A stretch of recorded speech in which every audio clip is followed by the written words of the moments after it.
So do go to fáistí tá súlagam gohfuil sibh go maith. Seo é an leabhar nua. This is the new book. So it's tá sibse ag déanamh bun go bara sé. Tá súlagam gohfuil sé guibh. I hope you have it. Bhí sé sa bhosca. Taobh muid den Scoile. It was in the box outside the school. So táimid inis lehanach a dahad mar táimid ag déanamh Caitheamh Aimsire. So pastimes. Agus sin an céad scéal le haig an ábhar seo. Right? So, táimid chun an scéal a léamh dús. We're going to read the story first. So, an scéal a léamh, beg mise ag léamh an scéal dús, go hiomlán, all of it. Agus beg me ag dul ar ais a rís, I'll go back, agus ag fécant ar na folklore taréis sé sin, okay? So I'm going to read it in total first, then we'll go back and we'll look at the folklore in more detail, okay? So Turas Scoile, which means school tour, all right? So fécant na pictóí freisin. Okay, so lá bra brothach a bhí ann. Cuaig na páistí ó rangas sé Thuras Scoile chuig campa ach tríachta, okay? Right, an mos a chuaig siad ann. Chris siad an campa a 10 o'clock. Bhí an campa sita cos farige. Bhí na páistí go léir bís. Bhí ceannarí ag fannacht los campa. Alright? Seo iad na ceannarí ag chuairt amach rud éigean sa fan nóid. Thug na ceannarí léir scáil agus liste do na páistí. Cuaig siad go léir thóiríocht taisce timpeall an campa. Bhain na páistí an tainmh as an chluiche. Ní raibh an múntóir rósásta mar bhí sé stré tar éis 10 nóméid. Thosaigh Tomás agus Nasa ag gaire agus cuidigh siad leis an múntóir. Ní maithlam an isce. Ní lis gom céhé seo. I don't know who that is. Anyway. An sin, cuaig siad go dtí an trá. Thug na ceannarí chuile isce do gach aine. Bhí glunder crí na páistí. Nuair a chuala siad go raibh siad ag dul ag bádóireacht. Léim na páistí isteach sna bhád sa brónarm. Amach ló go léir an airige. Thosaigh Nasa agus Tomás ag pleiciocht. Ní raibh na ceannarí rós sásta ló agus thug siad iad a béal dóibh. Right? So, go tán tuban. Tháinig tunta mór. Tónmór tá brónarm. Chail Nasa an mádí rábha. Chas an bád bunas cion agus hit an bharrtacu isteach san isce. Bhí siad floch bailte agus thosaigh siad ag cre leis an bhuacht. Chuaigh siad isteach sa bhatháin. Sa bhatháin tá brónarm. Thromigh siad iad féin le tuála. Hí siad sias os córna tithe agus bhí siad rómhór le dul amach arís. Ní riamh siad ag gaire riamh faoin am seo mar bhí na páistí eile fós ag bádóireacht.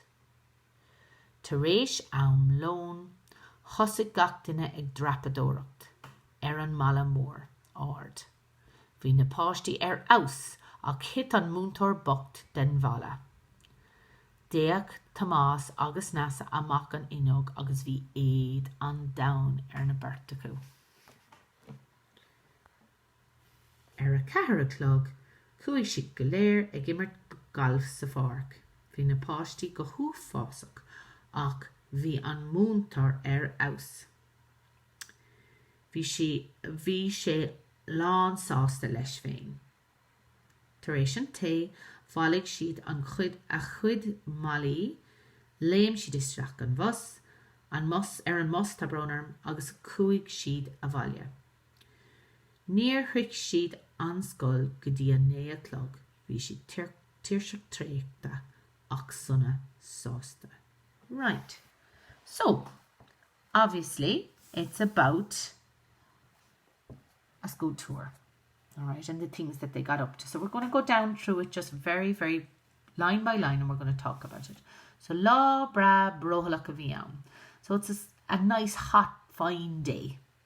Right?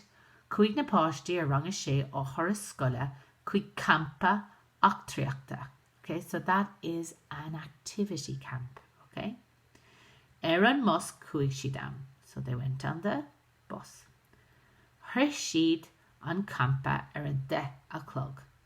So they arrived at the camp at 10 o'clock. Bhí an campa sita Cois Farraga. So Cois Farraga is beside the sea. Bhí na páistí go léir ar bís, so they're all excited. Bhí ceannarí ag fannacht lo sa campa. So ceannaries are leaders, right? Ag fannacht lo, so waiting for them sa campa. All right?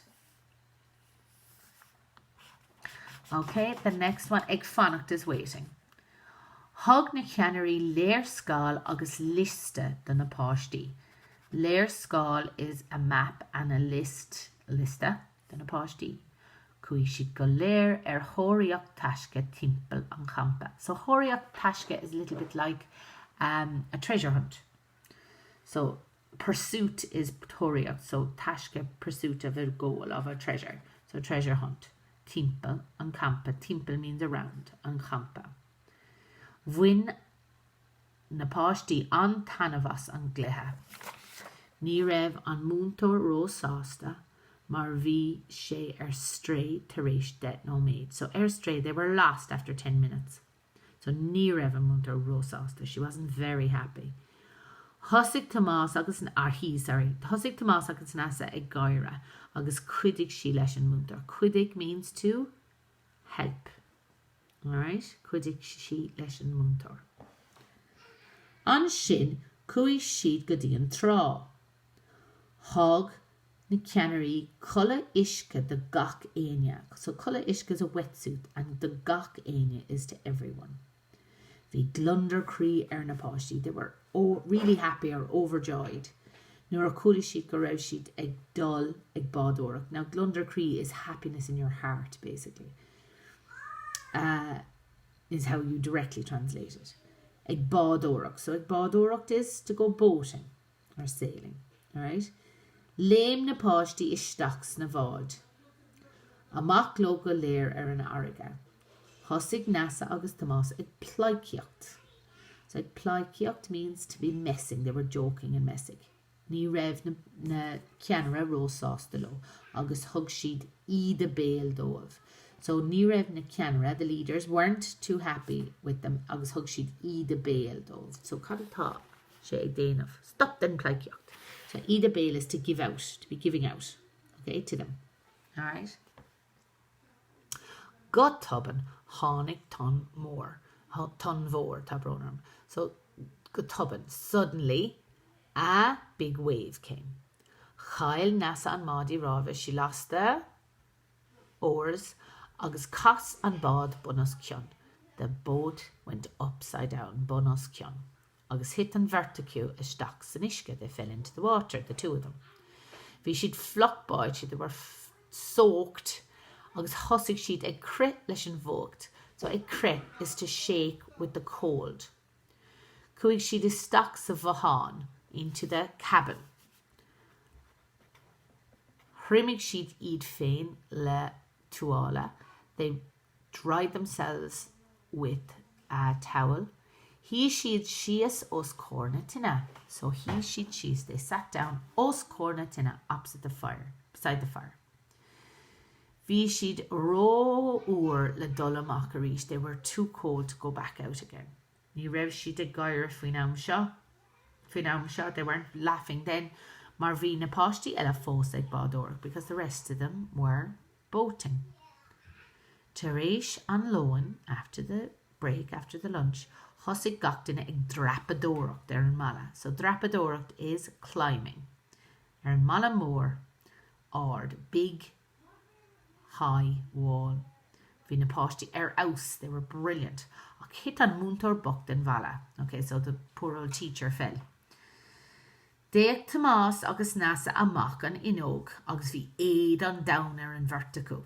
Éad an down. So they were jealous. They were really jealous because the two of them were really jealous because they weren't climbing, they were inside. A cara clog cúig siad go léirigh immert golf sa fork. Bhí na páistí go chúfásach. They were terrible. Ach bhí an múntóir aus.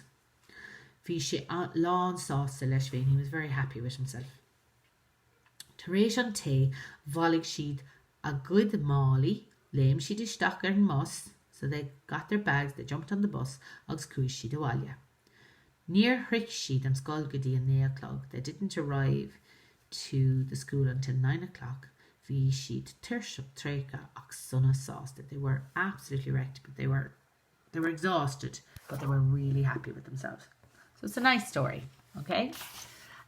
So what you have to do today is look at the questions and do the questions for me. So I'm just going to go down through the questions really, really quickly. And I might send this on to you, a little picture again of our questions so we remember them. All right? Okay, so cá neacaigh na páistí thuras scoile. Cá neacaigh, where did they go? Right, that's the first one. So you'd start that off. So neacaigh, cá neacaigh, so it would be cúig. All right? So it's in the Aimsire Caite. Caitheamh a thrisidh an campa. So caitheamh means when. When did they get to the camp? Céir de rinne na páistí dús. So what did they do first? All right. Cé a chuidigh leis an múntóir. Cé. So cad is bíle cé grís. Yeah. Who helped an múntóir? Cén fá a thug na ceannarí iad a béal don na páistí. So remember, iad a béal means to give out. So cén fá a thug na ceannarí iad a béal don na páistí. Why did the leaders give out? Cad a tharla nuair a tháinig an tón mór. So cad a tharla, what happened? Okay. Cén fá a neacaigh Tomás agus Nasa isteach sa bheáin. So why did Nasa and Tomás go into the cabin? An raibh an múntóir go maith ag drapadóireacht. An raibh was the teacher, good at ag drapadóireacht. An raibh an múntóir go maith ag immert golf. Caitheamh a rith na páistí an Scoile. Caitheamh again means when. All right? So off you go and do those. Again, guys, if you have any questions, I'll be talking to you on Wednesday. All right?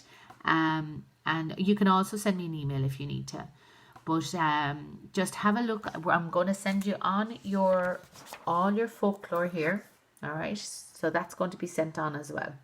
All your folklore is there. Okay? So that'll be attached to your Padlet and you can print it out. Okay? Slán gach duine.